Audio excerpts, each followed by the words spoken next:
ADHC Talks podcast, produced by the Alabama Digital Humanities Center at the University of Alabama Libraries.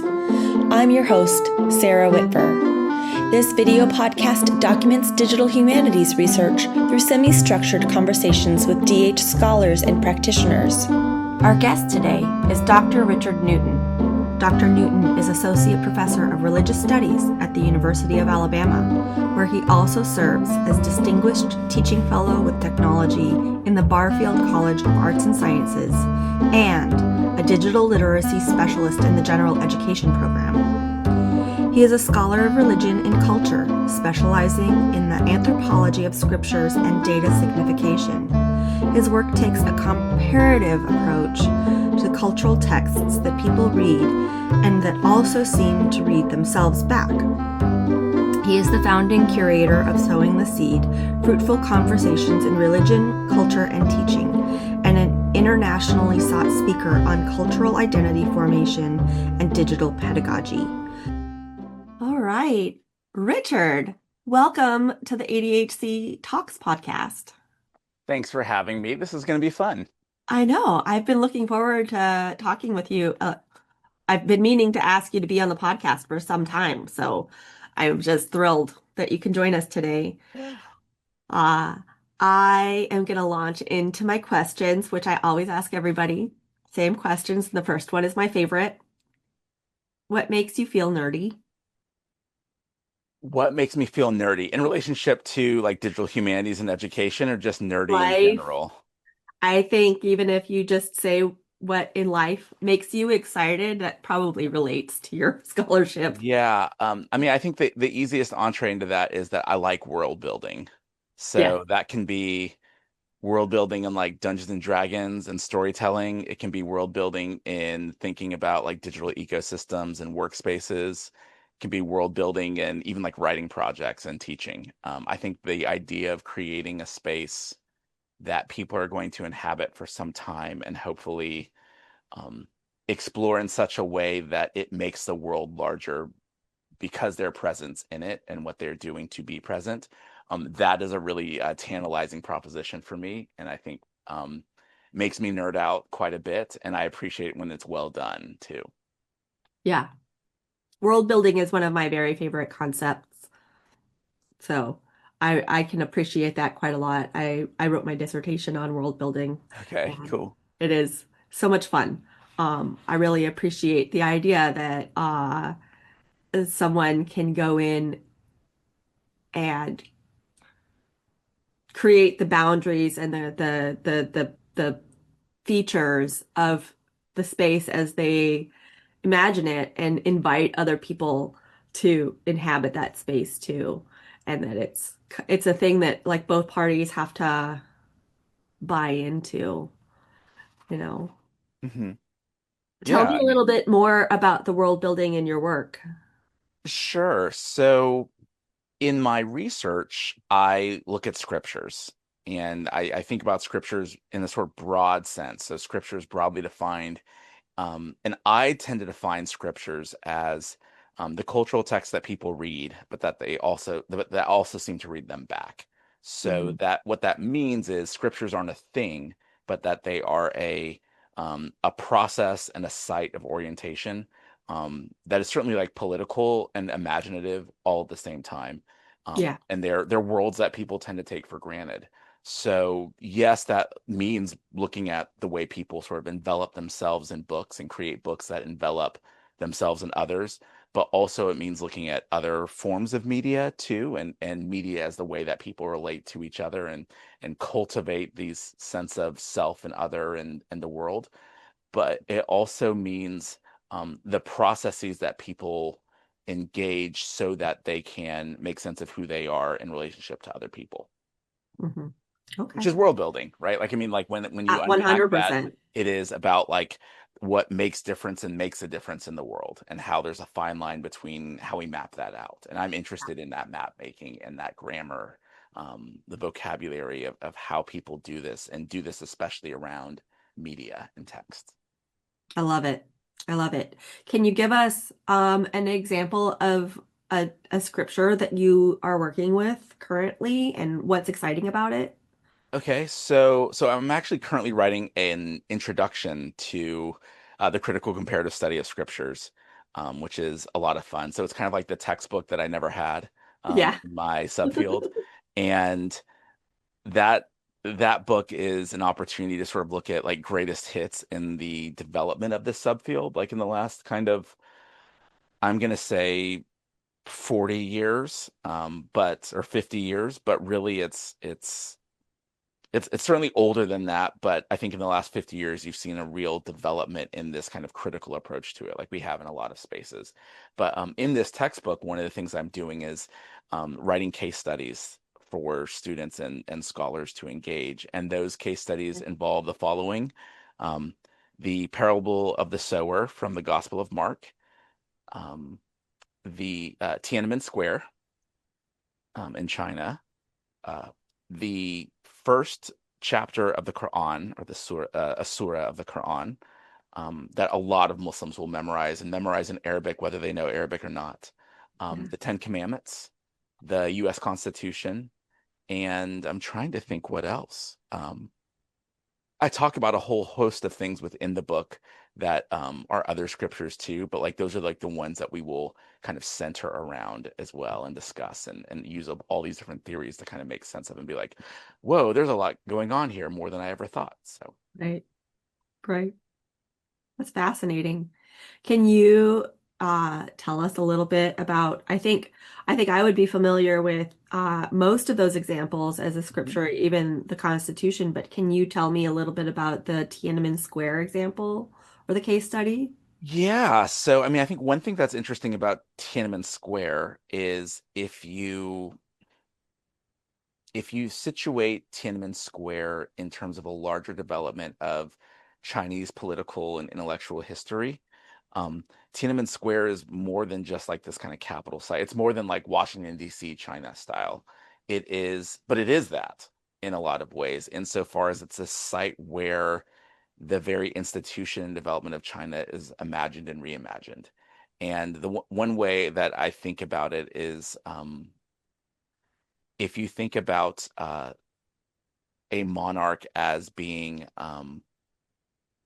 at the gate of heaven, which is kind of what Tiananmen means. Um, Mhm. they are at the gate of heaven and helping organize and marshal people around it.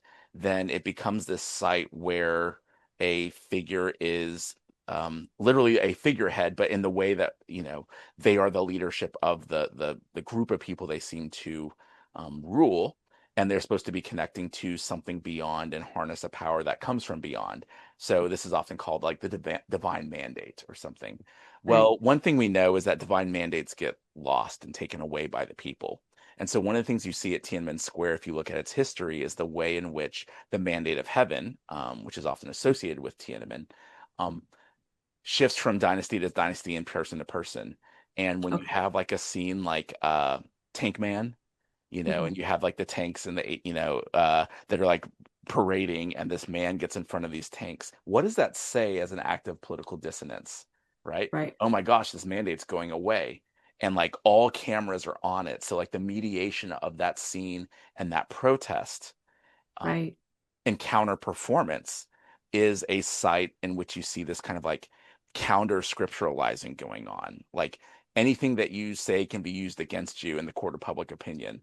And that's how scriptures always work, I would say. That's how social formation always works. Those words work on your side and help you tell a story until they are used against you to tell a different story. And I really like parsing that out with people, and I think it's a cool site to do that. That's so fascinating. I love that. So I want to segue into the digital part of your work. Yeah. And I want to hear a little bit about the history of you getting involved with digital scholarship. What was like, did that start in college or graduate school? Like, were you always kind of techie? That's interesting, like the origin story, right? Like, what's my digital Yeah, humanities origin story? I mean, one way to on ramp into that story is it won't take you to the beginning, but it'll take you to maybe a interesting kind of vantage from which to see what I do. Um, and that is like my first book was on Alex Haley's Roots, which was this like media, um, like viral media event before we talked about the virality of media, where like there was this mini series that was on television that was literally must see TV before that was a phrase, in the 80s and 90s. In 1977, everyone kind of stopped to watch this mini series about a multi-generational tale of Black people in the United States. And that media moment was connected to sort of it's an earlier genesis in which the book Roots, from which the miniseries spun off. The book was also like a national bestseller. Bookstores had lines wrapping around it, and I was fascinated about this post-civil rights moment in which America, in droves, was looking at this story that featured Black people and centered Black people as the tellers of the American story and American history. Like, how does that work? What does that do? What does it mean that that book, I would argue, redefines the way that we talk about how human beings work, how race works, how America works, how social difference works, um, in this really intriguing way? And so to think about it as an American scripture was the project. Now, I'm coming out of religious studies, and particularly biblical studies in some ways. And so it's kind of an oddball project for someone who maybe comes out of those fields. And then at the same time, it's not, because like to me, if you look at the history of of religion, if you look at the history of the Bible, and the Bible as scripture and what that actually means and entails, it makes all the sense in the world to talk about Alex Haley's Roots and to think about what that tells us about these larger or other phenomena.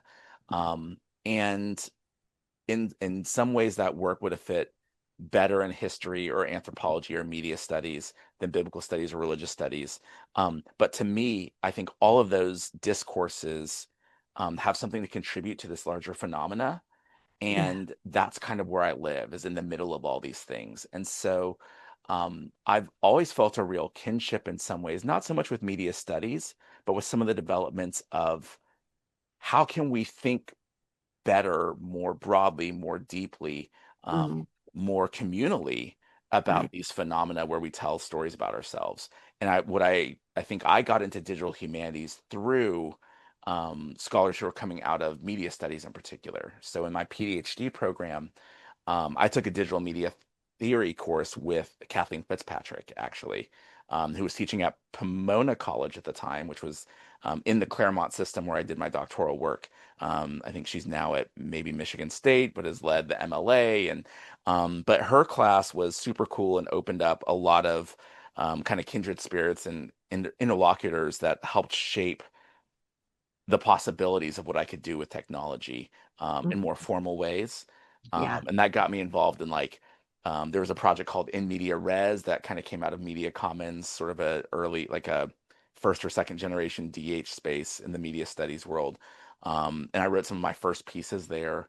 But I was involved with technology, like the real origin, I guess you could say, is that I got a personal computer in the 80s. Like I'm a Gen Y kid, I have Gen X siblings, and I have a millennial sister, but I'm like somewhere in the middle. And so I had a personal computer in the house, an IBM PC Junior, and I remember playing games that came on cartridges and 5.5-inch floppies. I remember typing in hundreds and hundreds and hundreds of lines of basic code Yeah.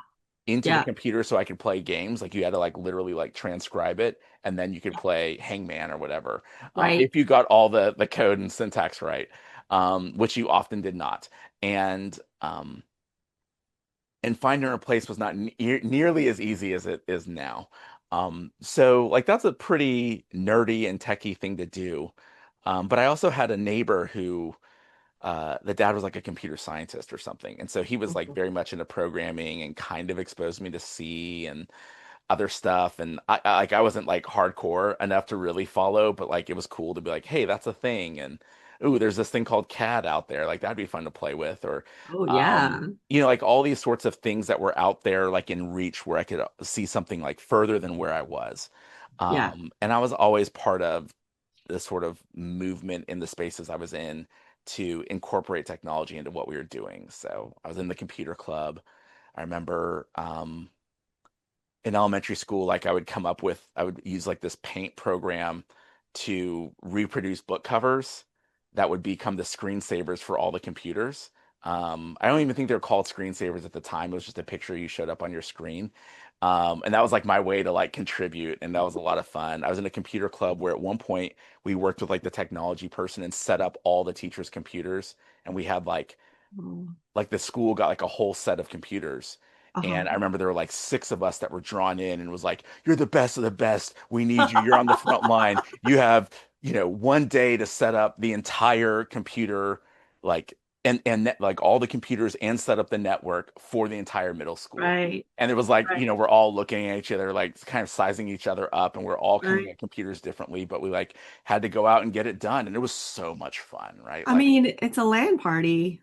that's exactly what it is. They didn't know it, but that's Yeah. absolutely what it became, you know? Yeah. I was trying to describe to my 12-year-old what a LAN party was Yeah. because, his friends come over and they all have their laptops and they've all discovered Scratch and, Right. Yeah. and they're all just like sitting there playing games that some other person designed and then they're tweaking the games and they're all sitting there with their laptops on their laps and it's so cute and I'm like, "Oh, y'all are having a LAN party." And they're like, "What?" And I think what's fascinating about Scratch, and I think it really speaks to, I think my history with DH and technology is that, right, Scratch started out as this kind of programming protocol for kids to get into um, programming, coding, technology, etc. And it became basically this social media site and exchange point for gaming.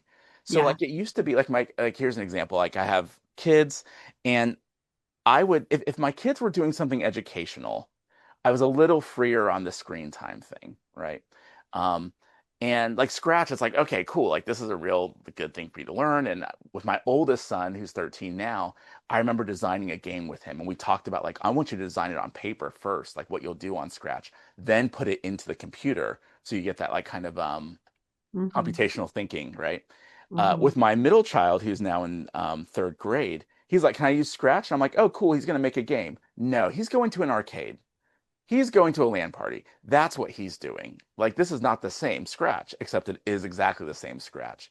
And it's interesting to see how these systems get maximized into Yeah. something that the designers really never would have imagined. And I love that. Like, that's what I mean about like world building unfolding because of the way people are present in it. Hmm. And I love that. Like I remember in high Yeah. school having to take a business computing class, which I thought was a joke. But it was really good. And I wish I would have paid more attention to it because you learned like Excel and Word and all those things, Yeah. I took one of those. PowerPoint. And it was really good that the school had it. But like I went to high school, I went to an arts high school, first of all, for my Uh, last 2 years.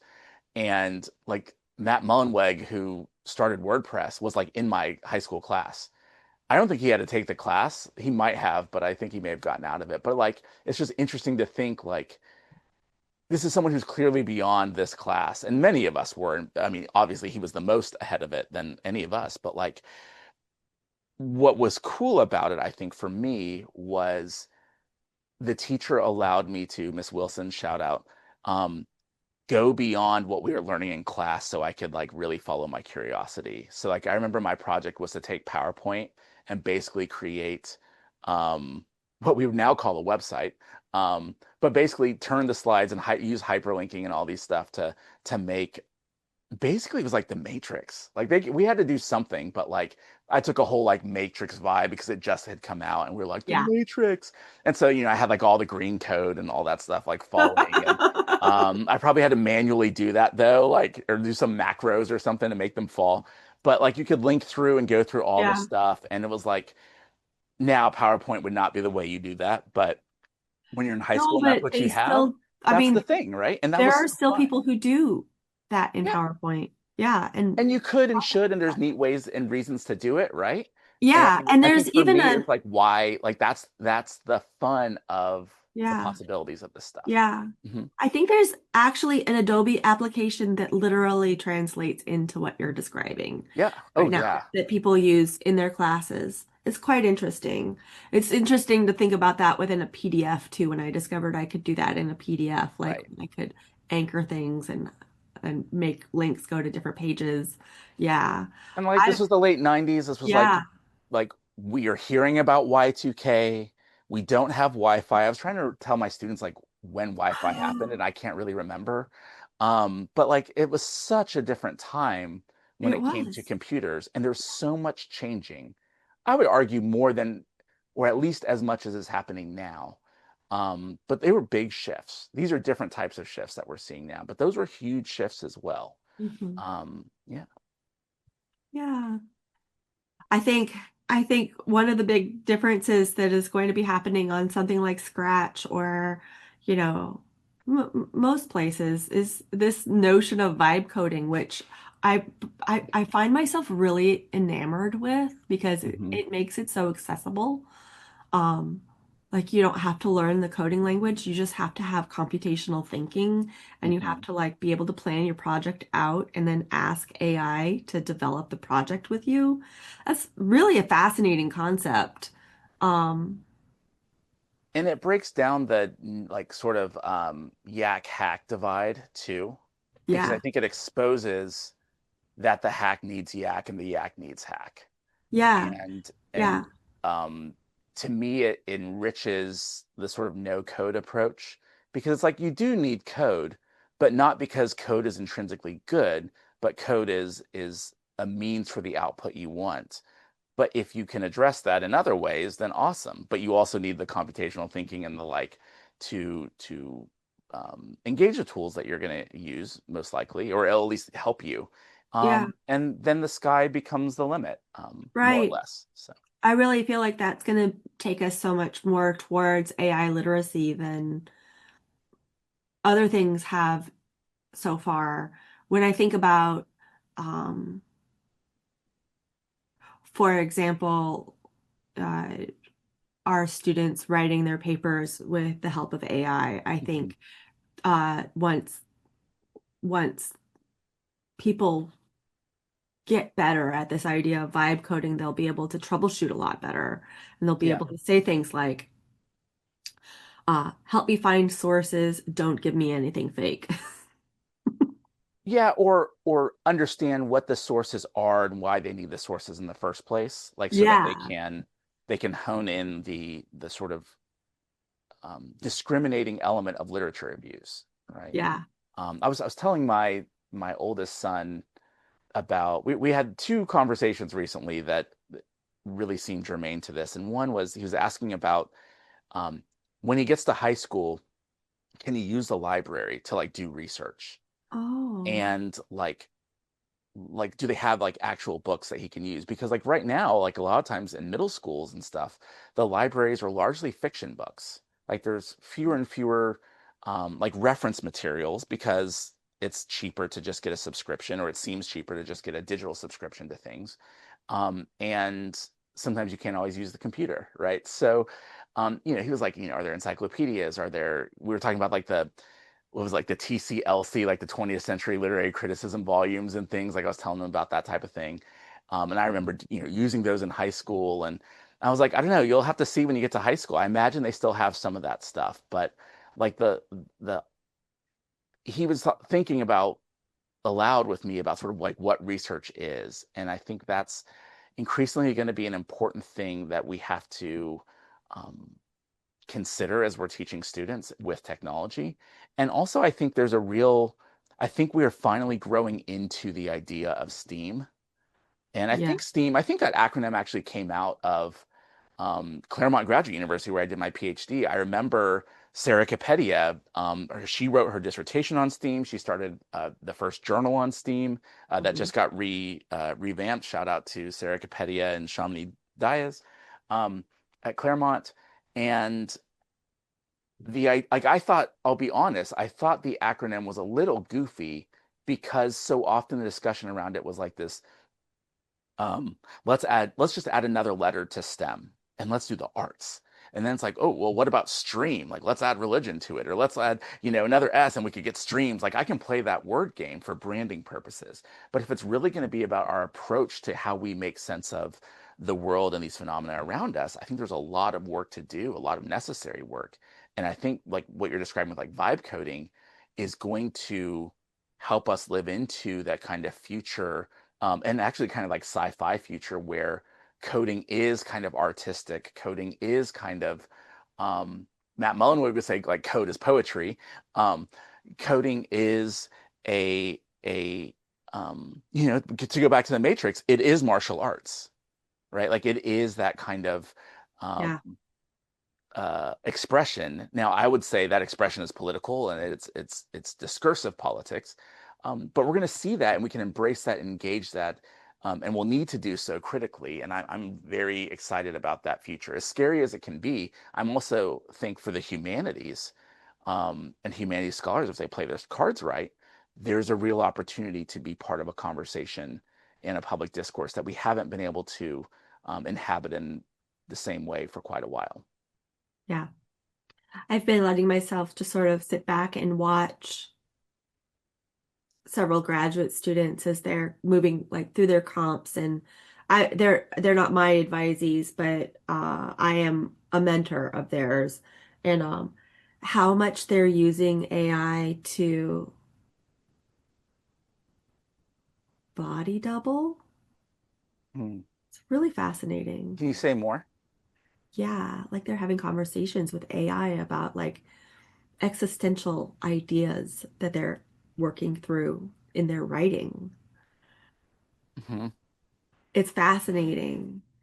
And um it's something that would have never occurred to me to even try.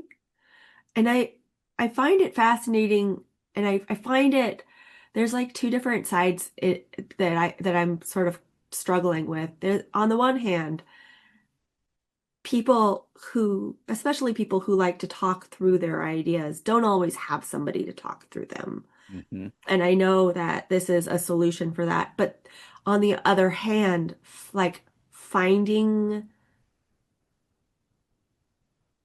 a research partner or a friend that you can bond with over your ideas and work through your ideas like an individual with the human element of it. I wonder what's going to happen with that. Yeah. I mean, I think the the process in which the tool becomes an interlocutor, um, I think that's addressing a an unmet need Hmm. that I'll say like Gen Z. I know generations are somewhat arbitrary, but I do think when talking about technology, it's actually really useful, Yeah, because we're talking about like tools and accessibility and availability and domains of discourse where people can work stuff out. If you think about like Gen Z, and I would even say to some level millennials, but really Gen Z, um, in the United States, they are facing a period in which the amount they've read is limited when it comes to the sort of classic literature paradigm, right? They're more often than not reading from anthologies and not reading novels. And in fact, I remember students always saying that anything that was written was a novel. And I'm like, no, no, no, no. Novel's a genre. There are certain expectations that come with a genre and certain conventions. And they're like, oh, you just mean books and writing. And I'm like, no, I don't just mean that. But it's interesting to see sort of how that played out, because if you don't have um, a public that has engaged long form reading, and you yeah, don't have a public that has engaged long form writing either, whether you think technology, computers should be in the classroom or not, what we can all agree on is that if you don't have a spot where people are doing long form reading or long form writing, they're not doing the type of thinking that's associated specifically with those means, which we have a tradition around with things like journaling, right? And essay yeah, writing and peer yeah, review and all that stuff, whether it's solitary or in communities. And I yeah, think back to like the classic Gen Y example of Doogie Howser, MD, this kid who was a medical doctor, like at the age of like 14 or something. He's working in a hospital with grown-ups. And the show always ended with him going to his cool personal computer and typing on his word processor, like his diary or his journal or whatever. yeah, Dear journal, comma, some da da da da, and profound lessons that he learned. And that's yeah, like him, the smartest kid in the world, thinking with himself about himself and getting that space to process, um, in a way that maybe typifies his genius, but I think actually um, stands outside of his genius. And I think that's what we are seeing students do with like these bots, to be honest, is that they skipped past the journaling thing because they don't know how to they don't have the reps to have done long form writing, but they have a bot who can be with them and helicopter with them, but also sit with them and be tethered to them vis-a-vis their devices, and they can work stuff out. But I do think it's going to come at the expense of how to interact with another human being. Yeah, Um, I just think about how I develop professional friendships and, how I work through my problems. I it's almost like,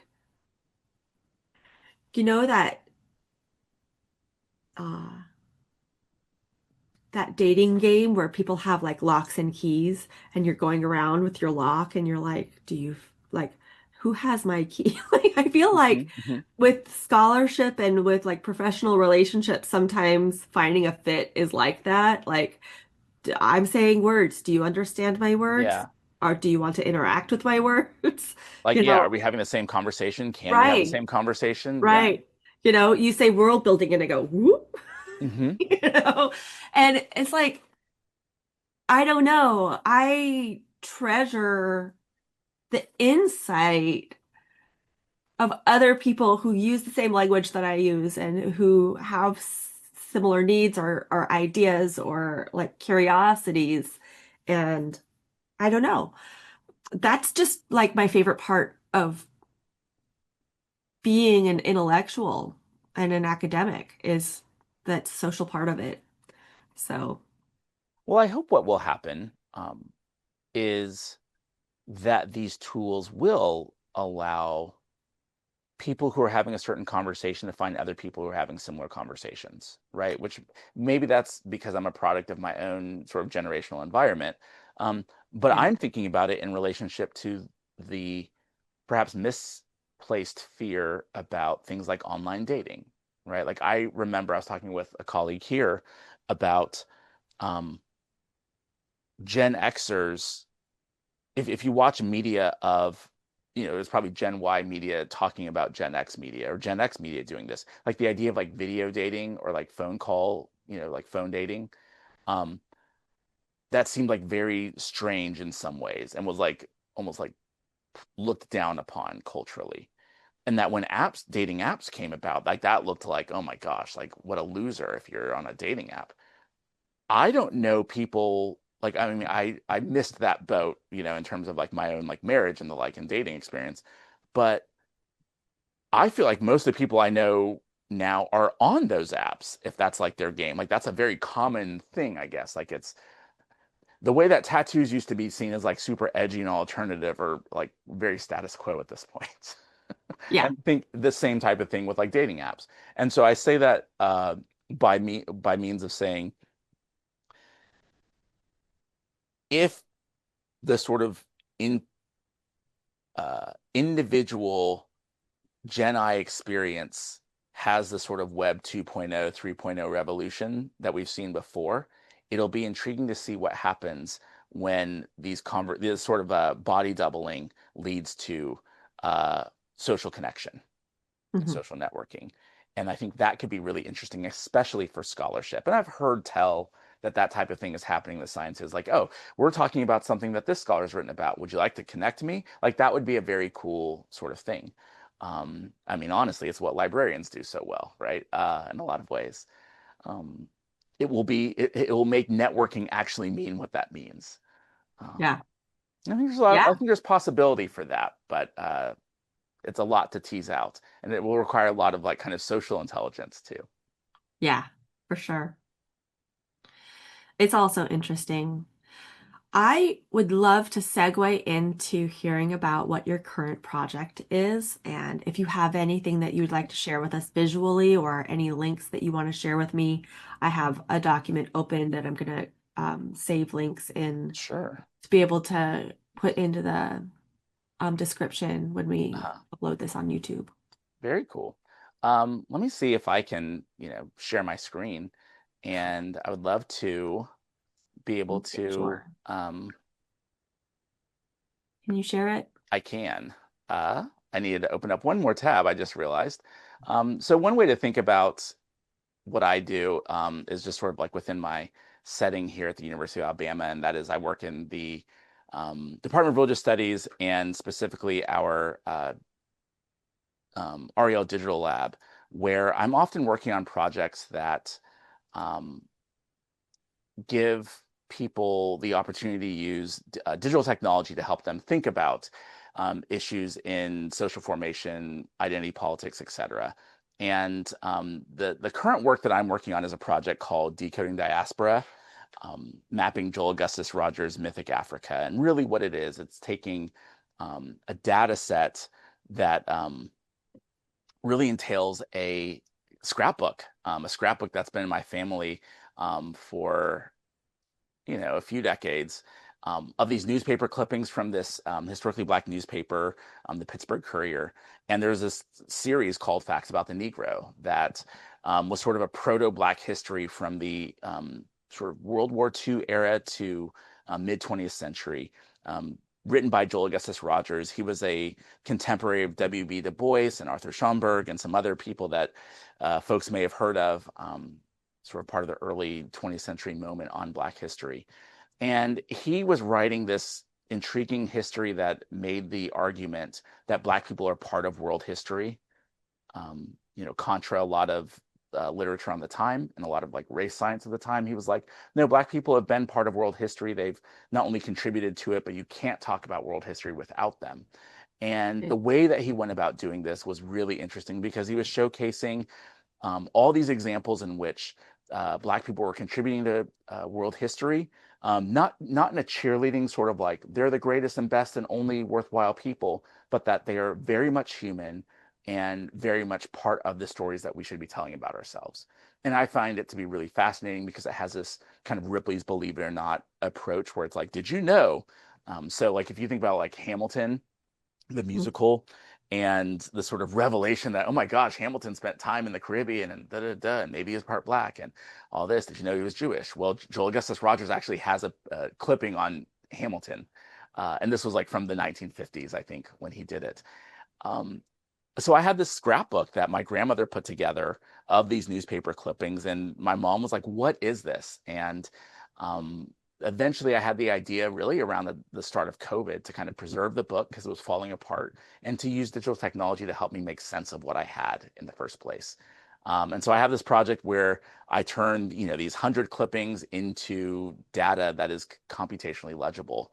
So we turned these newspaper clippings in the lab, photograph them, put them in like sort of high res, and then turn the text into like a TXT file so that we could apply it to all sorts of discourse analysis using, concordance tools and other things, just organizing the data into sort of metadata to see what we have, and so that we can apply things into different ways led to, different types of data visualizations from maps to timelines to, you could throw the text file into Voyant tools to now we're even doing what I call sonic archiving. But you can say like micro podcasts, and even now 3D printing the images that are in the clippings, and doing all of this work to help us make sense of what Joel Augustus Rogers was doing, but also how do we tell stories about human history? Where is Rogers' Africa? When is his Black history? And what we find is it goes back to prehistory and it covers all over the world. And so this is a very interesting approach to world building that gives us a lot of opportunities to ask about the stories that we tell ourselves, about ourselves and each other, but also how we go about doing it and how we can use digital tools to help us think through those as well. So that's like my current project. That's amazing. So do you have this 3D printer in your office? I did. So this was my personal one that a friend gave me. Now in the digital lab, we have two 3D printers that are a more advanced version of this like Prusa Yeah, I mini saw them printer. last time I was there. Yeah, I got a Karska grant, a College of Arts and Sciences Creative Research and Arts grant or something, Yeah. to purchase two printers. And I actually had one that was fully assembled and then one that was a kit. And I had two students, two research assistants, undergraduates, Cole Segura and Caitlin Riles.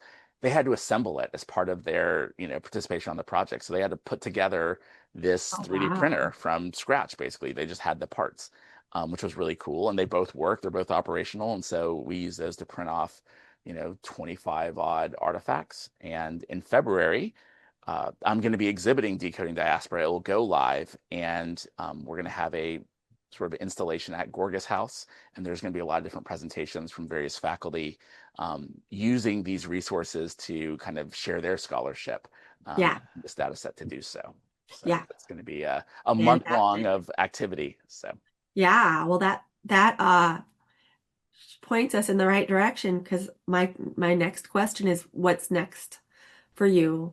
Uh, What's next for this project, or what is your next project that's kind of on your plate, like that you're thinking about? yeah.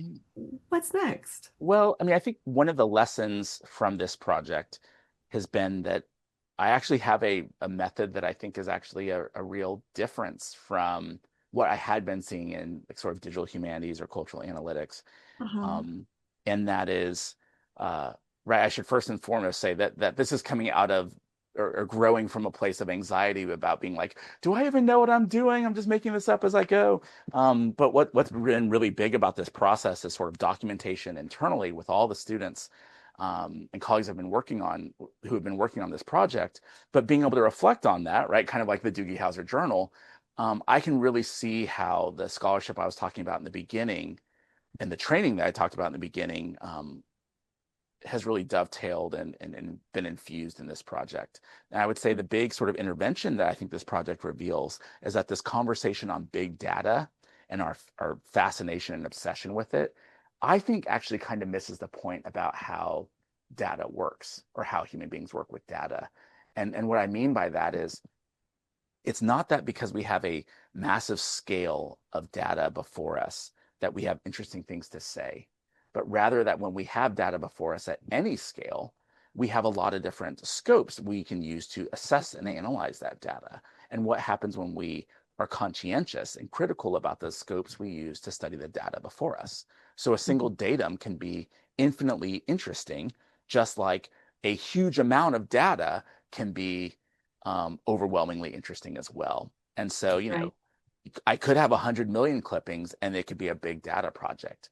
But having 100 clippings and finding all these different ways to analyze and assess critically what's going on and how this stuff works leads to, I think, equally interesting conclusions. And so Mhm. the method that I've used to kind of name this is data signification, right? Like, how is there an iterative loop between the methods we use to look at the data um, and the data that we're sort of practicing these different methods? Like, what are we learning from that kind of circular engagement and interaction? Yeah. And so I want to apply that same data signification to other data sets. I want to continue to do it with Decoding Diaspora and invite other people to do so with their own data sets. So that's kind of on the horizon. I have some ideas about incorporating AI and training large language models, with this project. But I also am working on a new project called Gleaning the Glossy Good News, where we're taking these early 20th century Bible zines, actually early 21st century Bible zines, which were like the New Testament meets 17 magazine. And they were geared towards all these different social demographics. And we are going to digitize them and then use a variety of digital tools to analyze them, sort of applying this data signification model to see how are these Bibles the same and different, and what do they say about the Yeah. readers and the writers?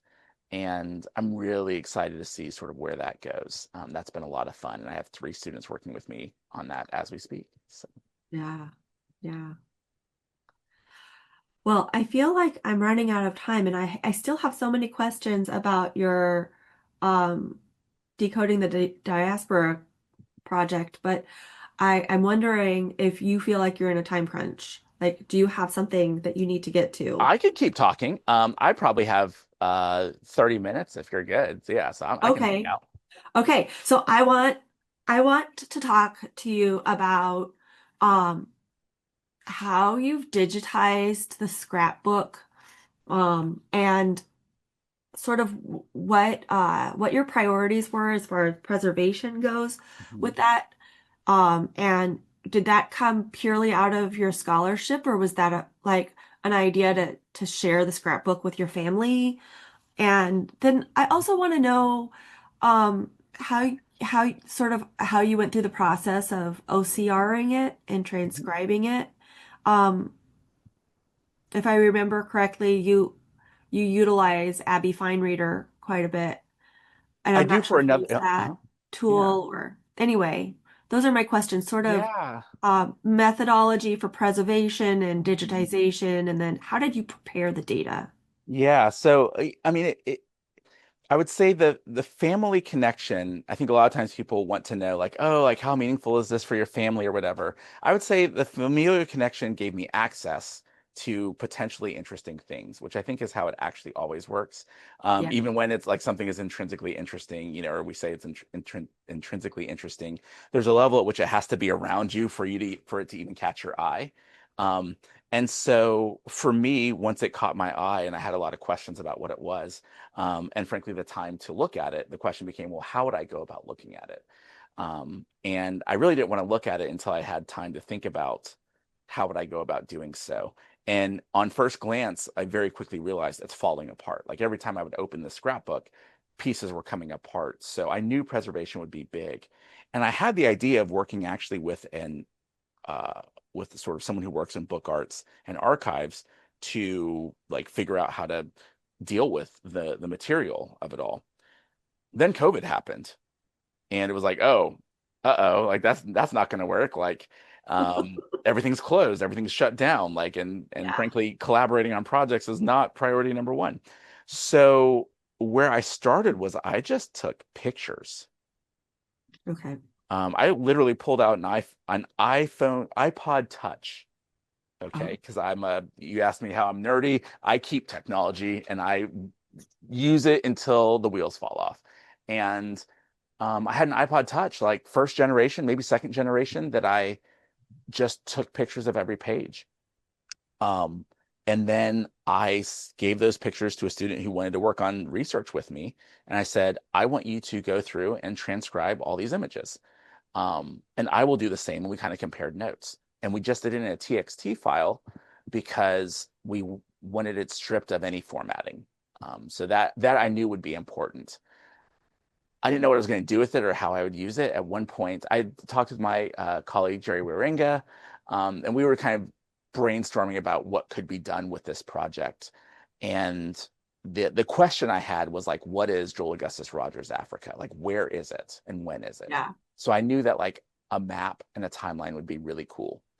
yeah, But how to go from text to that was like largely a mystery to me because I wasn't up on what technologies people were using. And at that time, I think Jerry recommended a concordance software, AntConc, that I was, sort of lexical concordance software that I could apply, the TXT or use to analyze the TXT files. And I did that for a little bit. But then Voyant became all the rage and really accessible. right. And, I've been thinking about this stuff long enough that new technologies have emerged as the project's been sort of developing. So Voyant really, a text file lends itself to Voyant, which was really nice. And so that was a thing that um, I did and used. Then with the images themselves, organizing them into a place where I could retrieve them was really important. And so coming up with like a labeling protocol was big. And then using, the sort of enterprise softwares that are available to us at this university allowed me to think about things like storage and that the like. And then getting stuff in like a spreadsheet and thinking about metadata and those categories Yeah. became a thing. And I was really using a techniques that I learned as a student of anthropology, to be honest, how to code interviews and the like. So I Yes. was applying that type of work, but I actually didn't use Abby Fine on this project. On another project, I am using on Gleaning the Glossy Good News, but at the time, we didn't have a scanner. This was before we had Abby Fine in the digital lab, so Okay. Okay. it was literally like, okay, I'm looking on one screen and I'm typing down here. Um, that's how Huge we started. project. Yeah, and then now we can use OCR to scan and to check and things like that, which is Yeah. I was really impressed that you were able to get. I wasn't sure what you had used to scan it because you got such robust transcripts. And I mean, when I was looking at it, it had like things all over the page. And so, yeah. yeah. And at one point, yeah, like in the margins, like my grandmother wrote stuff, and I first it was the pictures, then the TXT file, then we did get a scanner, a sort of a high res scanner that works with Abby Fine Reader. We didn't use Abby Fine Reader, but we did get high res scans with it. Eventually, we learned that the scans were too high res um, for like the displays that I wanted to do, like the gallery. I decided Yeah. to use Scalar because another project in the digital lab, Uncivil Religion, was using Scalar, and I really liked what was being done Yeah. there. And I Yeah. liked the idea that I could host a lot of different types of visualizations, or what I call like digital significations there. And so I had to get smaller files, and so we had to convert those like high TIFF files into like much smaller JPEGs. And we learned things like that as we went. I'll be honest, I made the mistake of using a coding protocol, like a organizational coding protocol that used Roman numerals, which seemed like a really good idea to separate, numbers from text, like sort of Arabic counting numbers from the text that I wanted to analyze. But when you want to sequence things, Roman numerals aren't usually great with technology. So I had to go back and undo that, like things. I learned a lot of little lessons about computational thinking as we went along, and that was really Yeah. fun. So Yeah. That's super interesting. So what types of things are going to be mounted when you have the exhibit in the Gorgas house? yeah, so we'll have the idea is we'll have the 25 or so artifacts, the 3D artifacts that people can touch and see and learn a little bit about the history they represent. And all of these 3D printed artifacts are replicas of the images in the clippings. Mhm. And in some cases, speaking of iteration, what's interesting is like Rogers is clear about where he'll name where he got the images from. Like he went to this museum and copied this down or took a picture or Right. whatever, and then had a sketch artist draw these things, a guy named Samuel Malai and Samuel Ahmed Malai. Well, we took these images and tried to find the closest meshes that we could find online. But in some cases, if he told us where he got those, at this point in sort of COVID, post-COVID history, a lot of these museums have digitized their exhibitions and their holdings, and I could find like, oh yeah, they have this at the Smithsonian. I can actually download this now, or this thing from the British Museum or whatever, which was really cool and didn't exist when the beginning of my project happened. Um, in fact, I wrote an article a while ago when museums started playing around with 3D printing, um, only for me to find out that a lot of these museums were 3D printing stuff, but not sharing the meshes for people to download. Oh. Which I was like, well, why are we doing this then? Like that's the promise, right? And then eventually, like, yes, of course, now that's what they're doing. Yeah. And COVID kind of pressed that, as well as the arguments about repatriation. But like, yeah, so I was able to kind of pick up, being able to print more things. And then we're currently working on, this won't be in time for the museum, but next semester I'm going to have students working with Rhino 8, the CAD software that my colleague, actually Camille Leon Angelo, uses on her digital project in our lab. We're going to use Rhino 8 to actually to like resketch these sketches and make the 2D into 3D, and then render them as 3D printed meshes to print more. That is So fascinating. I'm really like excited about developing the protocol to do that, which will be a lot of fun, which I have to like figure out how to do, but working with a team of students to do it. So Yeah. yeah. Oh my God. So much fun stuff. Yeah, but yeah, at Gorgas we'll have the 3D prints. We will have like a listening booth for all the Sonic Archive, the micro podcasts. So once we have the TXT files, I could have students go into the podcast booth and we could record them reading that, which was really interesting and helped us think about what we were looking at in different ways. Yeah. The map will be available, so you can like look at the map and see, all the different places that are mentioned. And when you click on a place, the clipping shows up as well as the link to the podcast. Right. I ended up using ArcGIS as a decision I made this week to to move. There's a whole story about switching different mapping platforms and API stripping different codes and all this stuff, that I decided this week to go with ArcGIS, and I can show the sonic archive, the clippings, and the locations, with each marker. The timeline will do the same thing. So those will all be available. And as well as like being able to use Voyant to play around with the text and see what correlations and different things you find. So there'll be displays of that. A petting zoo. That's exactly. I mean, it's really like a hands-on museum. I mean, I really love museum spaces and archives, but I want them to be spaces where people can raise their questions, and test out their own hunches, hypotheses, and methods. Because and what I really want to have happen is to have a sort of a whisper recording booth. My colleague Sonia Haywood Johnson, who's the director there, we've talked about having a recording booth or a whisper booth where people can record things, stories, observations that they have as they've gone through the exhibit. Because whenever I display this or show this or invite people to hang out with it for a little bit, a lot of times they have stories about the things they see. Oh, this is actually a picture of my great-great ancestor. Or we used to tell this story too, but we told it this way. Or actually, this is a place that my family came from, and it's so interesting to see it in this book. I would have never thought of that. Or we had these newspaper clippings, and we had to study them as kids. I've heard all sorts of wild stories that really do span the globe and span time that I need to capture. And so I'm really excited about that. And that should be part of it too. That is part of it. I love that. Well, I'm so happy that you were able to join me today. Thanks for having me. Yeah, absolutely. Before we go, I want to give you the opportunity to share anything else that you have on your mind that you think people would think is interesting. Yeah, if you want to check out more of my stuff or want to, converse further about digital humanities, Decoding Diaspora, how your students can use Decoding Diaspora when it goes live in February. This is a data set that I want people to use and engage in, developing some potential publications around it. So hey, stay tuned, or if you have ideas already, come chat. This is out there to be used. And it's also open access. I think that's the thing I didn't mention is that I want people to take this data and use it in their labs. As long as they're linking back and we're staying connected, that's what it's all about. So find out more at decodingdiaspora.org will be the link for it when it goes live. But also go to sowingtheseed.org. That's my personal website, which is kind of a hub of all the work that I do.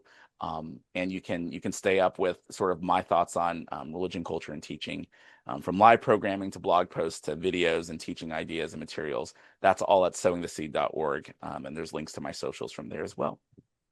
Awesome. And we'll put those links into the description on our YouTube post. Cool. Thank you so much, Richard. Thank you. I could talk to you all day long. We should do that. I know. I can talk, so. I know. Well, thank you for being on the podcast, and I appreciate it. So, until next time, bye. See y'all later.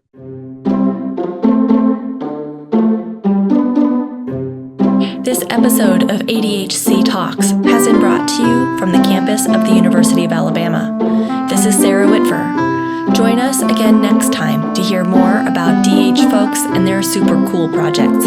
Goodbye.